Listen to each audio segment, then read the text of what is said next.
glory, free, testify divine. 1 John chapter 5 verse 7, no lie. Can you see the Godhead's design? Revelation 21 verse 7, divine sign. Jesus, God in heaven reigning supreme. No weapon from condemned the blessed dream. God's alive, reverence, face, no tokens. Perfect love, holy one, never broken. 3 in 1, Godhead's group begun. Godhead, the victory is won. Let him know, brother. Let him know. Yeah. Come on. Let him know, brother. Let him know. So, I just make the point. So, for the New Testament, so for the Old Testament, for example. Nazam. For the Old Testament, we have the Dead Sea Scrolls. The Dead Sea Scrolls is one of the most amazing finds of manuscripts for the Old Testament. For the New, we have... When were they found? 200 years before Christ. 200 years before Christ. And they're referring to the Old Testament, right? Referring to the Old Testament. How many years after the Old Testament are those Dead Sea Scrolls there? No, it's a long time. A long time Yeah, after. a long time. Are they regarded by the Jews as a heretical sect? Sect? Yes. So you're saying... The people that wrote that, do the Jews... do they regard them as a heretical sect? They may do, I may not do, but I don't think that they reject. So now what I'm saying to you is that they don't reject the consistency that we see today. So can you imagine 200 years before Jesus, the same Dead Sea Scrolls which says exactly, because I've got one in my bag, the same Dead Sea Scrolls which says XYZ about Genesis, Exodus, all the way to Malachi, is exactly what I'm reading today. There's no change. There's no change. I mean, one of the things that we were discussing, apart from the Dead Sea Scrolls, very respectful. we talked about. No, he's even more respectable than me. Nazam, I said to the brother that 1 John 5:7, that academics Christian scholars, widely agree that this was a marginal note that was interpolated, fabricated into the Bible, and the earliest, I think, is found in the 16th century. 16th century, Right? Greek manuscript. So what the brother's saying to me... Maybe 13. Okay, let's say 13 to 16th century. Now, what the brother is saying to me is that in the Latin, it existed between the 1st and the 2nd century. Never heard that. There's no 1st century manuscript in the New Testament. No, I say 1st to the 2nd. 1st to 2nd century.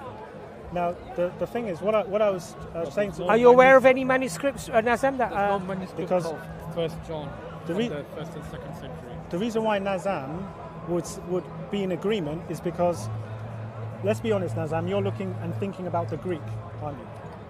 Not just the Greek, but even translations of the New Testament. No, but usually the translations come later than the Greek manuscript. But you're not considering the Latin, are you? Even Latin was done later as well. No, so we have you? So the translated by Jerome. Okay, so yes, because you're thinking Jerome's Vulgate. But have you heard of? Is the Old Latin before James Vulgate? Which Latin, sorry? It's called the Old Latin.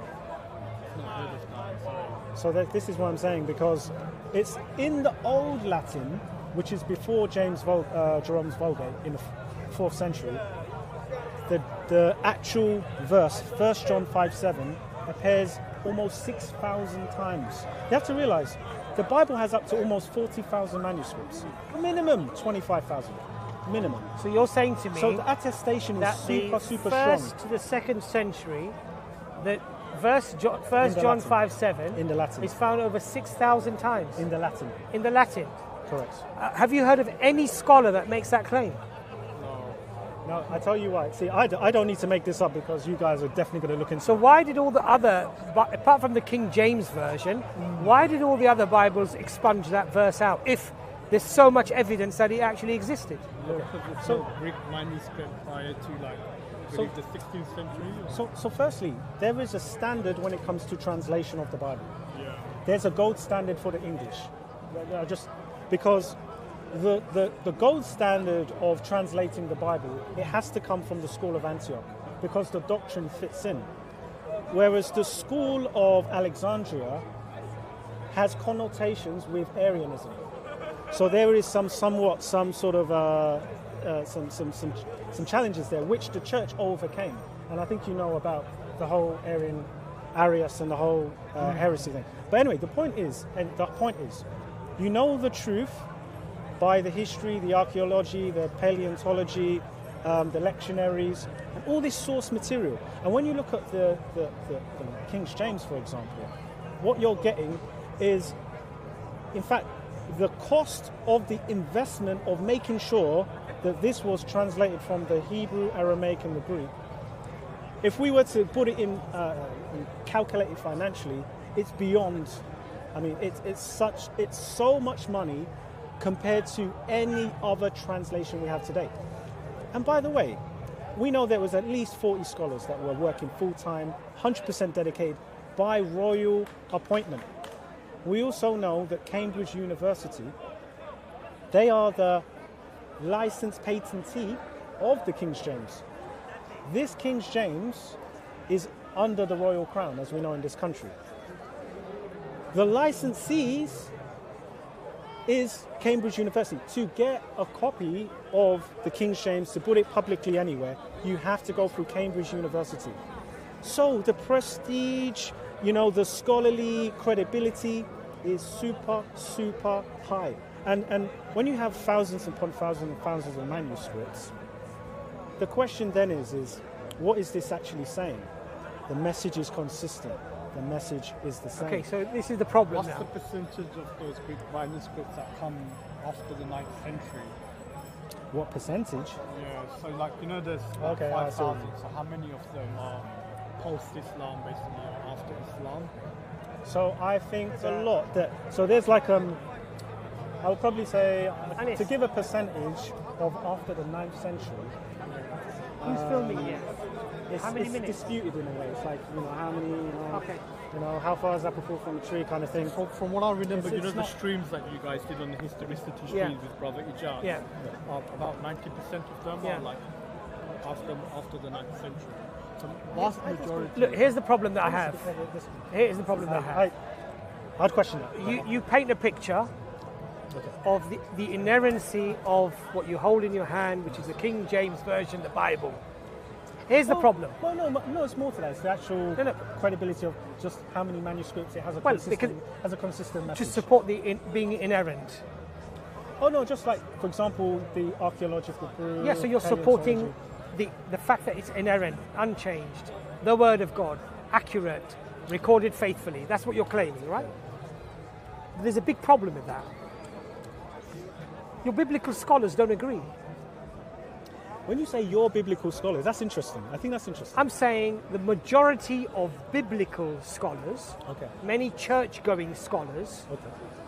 do not agree on an academic level that the Bible that we have today are the exact words of Jesus or the revelation that was given to Jesus. None of them, bar, I would say, an absolute incredibly small minority, a handful, who believe it on faith, Okay. not because of the academia. Okay. Now, the manuscripts that you talk about, they don't agree with one another.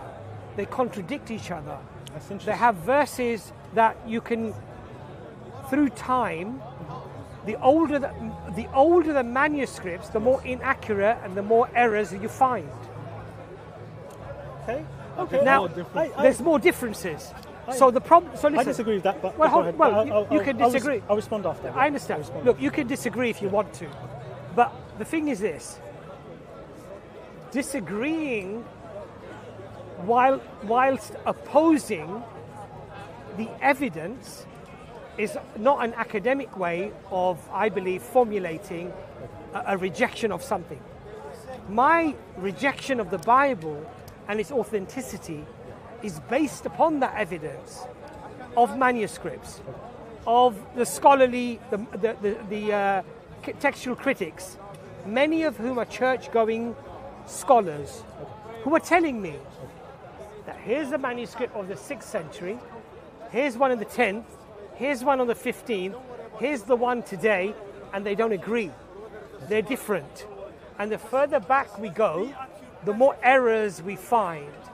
And from that, they extrapolate that it makes sense that if you were to go even further, because remember, the earliest manuscripts we have are what? P45, P52, Quite a few right? fragments. How big are those manuscripts? Credit card sizes. Yes? Even they do not agree exactly to what you have in your hand today. Can I respond? So After, yes. So it's all well and good you saying I don't accept it, I don't agree, I agree that this is trustable, but I would say to you that the textual evidence, physical, and the scholars themselves agree with my position and not your position. Okay, that's interesting. So I do believe there are a number of scholars that see the Bible as a rational text. Like I said, I mentioned Peter Williams, which I think is a very credible scholar. He's done some fantastic work. He's a scholar at Cambridge University. So this is What does he mean by rational? So his argument is, when we're reading the Bible, we have to reason with the text. And so, for example, when we look at the Bible, it says exactly what it does on the tin. So, for example, if it says that the river of Jordan is here, Nazareth is here, Galilee is here, you can go and find those places. If it makes reference of rivers and bodies of water, the Red Sea, the Dead Sea, you can go and find those places. If it About half an hour, 6,000 people coming this way. Okay. Okay. So that's just one little example. Now, if we look at the most credible ancient textbook of antiquity, you cannot ignore the Bible because of the historical, archaeological, paleontological connotations and connections. You can use the Bible to find Israel. You can use the Bible to find Palestine. You can use the Bible to find, for example, where Pharaoh lived. You can use the Bible to find where Moses lived, and so forth and so forth. There is a credibility of antiquity that is at the moment unmatched by any other ancient book. Now, with respect to the Bible, I understand that the Quran, its evidence, or should we say its way of establishing its credibility through the chain of narration. But then we know what history says about the chain of narration versus written manuscripts. History says that it's better that it's written down and attested by multiplicity. But you don't have that. That's we the do. point. No, we do. We have. We do. Look, you've said a few things here. I'll just say this one bit. I understand, but you're making many points. I can't remember all your points. No, I'll just... Please, if you could just... Yeah, just really quick. So just the key point is really, this book is a classic book, unmatched, unrivaled, of antiquity. It gives us a lot of detail that we can use as a compass. You're repeating yourself. You're repeating yourself. That's the bit I want to say, but Okay, I'll let look, you come in. Yeah, go ahead. The thing here is this. It gets historical facts wrong as well. That's one thing. Just because he gets some historical... That's interesting. I'll give you the historical fact. Which was the king under King David when the zombies come out of, what is that? That's in Matthew's Gospel. Matthew's about Gospel. the resurrection. About the resurrection, Yeah. and zombies, people, the dead come out of the graves. Yeah. But what is that? Let me just. Let me let you finish. Sorry, I don't want to interrupt you. So first of all, there's no historical account of that ever happening. This is a claim that's being made here. Right now, hold on a second. Hold on. Now, what would you expect people to do if they see the dead suddenly coming out of the grave? Nobody mentions it. Is that rational? Is that reasonable? I would say no. There are many things within the Bible, for example, that are contradictory about historical events. So, for example, even the words of Jesus, one gospel will say that he said this, the other gospel says he said something different. One gospel will say he stayed silent and didn't speak to anybody, the other gospel will say that he did speak.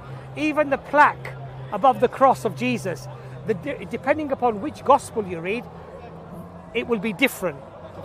Different wordings. So to argue the case that you find a consistent, trustable historical method within the Bible, I don't think that's being accurate. Okay, well, I can- I'm not going to say dishonest, Okay. because I think you're trying to be honest.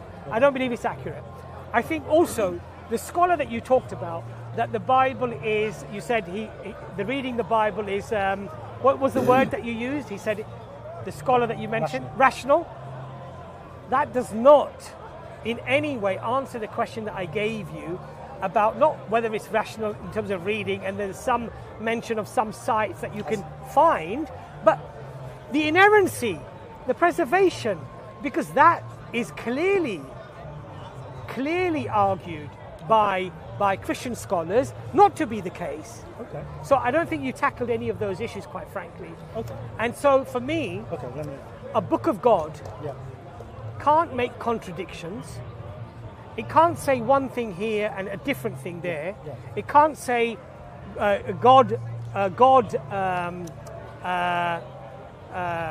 Satan inspired David, and then somewhere else it says God inspired David. That's a clear contradiction.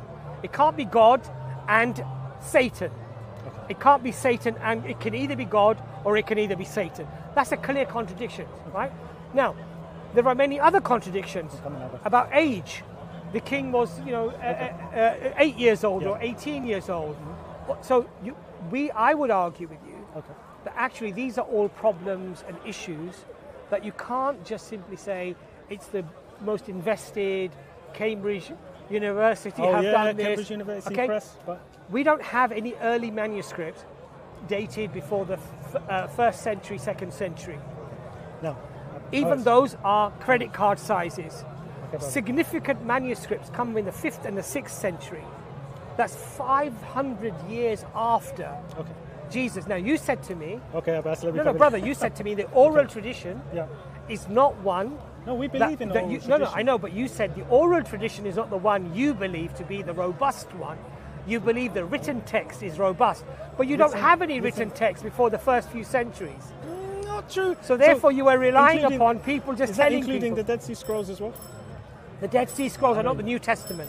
No, but that's part of our Bible. Yeah, but they're not the New Testament. We're talking about the New Testament here, aren't we? Like I was saying, with the Old Latin is very, very strong. Yeah, but no scholar that I know has argued what you're arguing. Or the Syriac Peshato. No scholar that I've heard is arguing I don't know why. 1 John 5:7 is mentioned quite radically 400 or 500 times. Can I just go and pray, and then you can speak to Brother Nazam, and I'll be back in 5 minutes. Okay. Is We're that all going to right? continue, or Yeah, of course. I don't know whose microphones these are. okay. Just keep them. No, you have them, and then I'll come back maybe. Okay, I'll Just take take them. Just hold them. Let me go and pray, otherwise I'm going to miss my prayer. I never got the chance to. I'll have to But- pray as well. I'll be very quick, inshallah. I don't know how to take that off. Okay, hold on. That one's yours. Is that yours? That's you can put that on as well. That's okay. I can. I'll hold it. Is this one yours as well? Well, this I'll put. Let's put it on this side. This one. Yeah, Just this make one's. sure This we one's take mine. the right microphone. Exactly. Yeah. Exactly. Okay. Probably have to finish as well. Yeah. No, that's fine. That's right. No, it'd be good to. Respond. Yeah, to respond. what I said. Yeah, Okay. and Yeah. finish. Oh, yeah. But it's very, very interesting because I think one of the things I was trying to allude to was the fact that so when you look at the Bible in terms of antiquity, books of antiquity, I think historically the Bible, in a way, with respect, stands alone. Because there's ancient antiquity and then there's antiquity. I'll just say this really quickly, brother. So in terms of ancient antiquity, so when we look at, for example, the time of Christ and even before that, what we can see is rationality within the text. For example, like I was saying earlier, you can find the places it talks about in the Bible. Independently corroborated, like David. Corroborates with all sources and angles of truth. Library as well.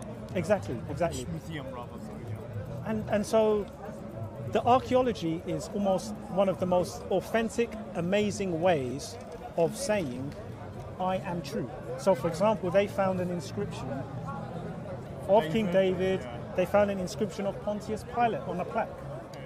And we know that Tacitus. Pilate's mentioning Josephus as well. Because but then also we know that Tacitus, who you have to understand Rome. Roman historian. Absolutely, he says that the Lord Jesus Christ of Nazareth was put to death. He received the death penalty by Pontius Pilate during the reign of Tiberius. This is somebody that's unbiased.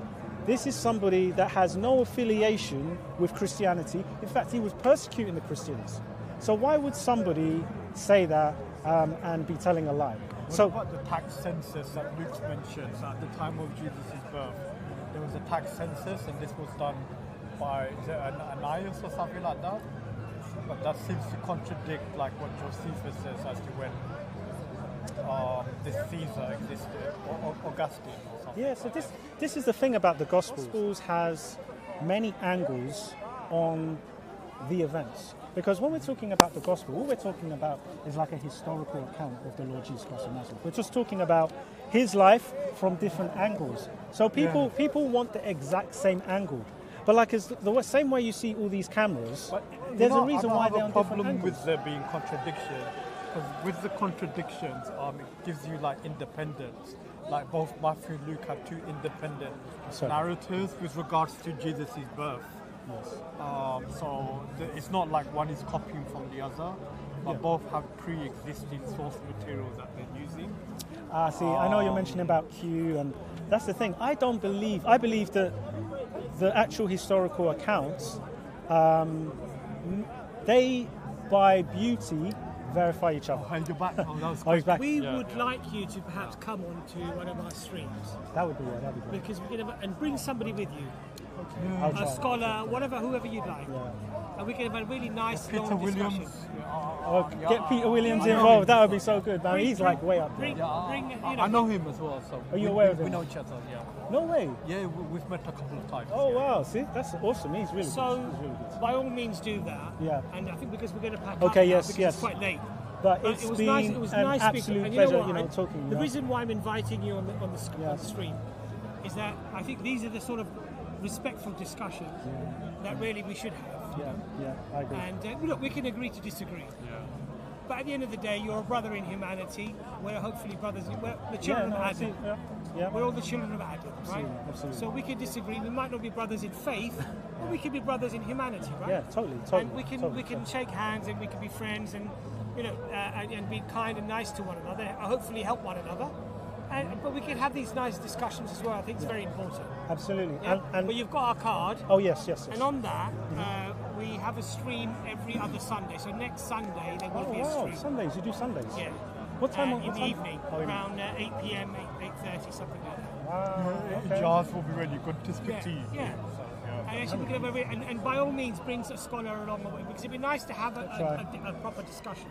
I'll try. Yeah? I'll try. If I come, it might be me the first time, and then at some time at some point. Whatever you're comfortable with. Yes. But it was really nice to meet you. I have to commend you because, like I said, and I sort of put it on my, content that the experienced Muslims, they're not debating the experienced believers, and you've we obviously like to do that. So that's because just to speak to people who are going to shout and scream at each other. That's not what we. That's not what we want to do. Yeah, kudos. It was really nice. Really good. Good talking to you. All the best. Have a good one. Yes. Heaven's glory, free, testify divine. 1 John chapter 5 verse 7, no lie. Can you see the Godhead's design? Revelation 21 verse 7, divine sign. Jesus, God in heaven, reigning supreme. No weapon from condemn the blessed dream. God's alive, reverence, face, no tokens. Perfect love, holy one, never broken. 3 in 1, Godhead's group begun. Godhead, the victory is won. Let him know, brother.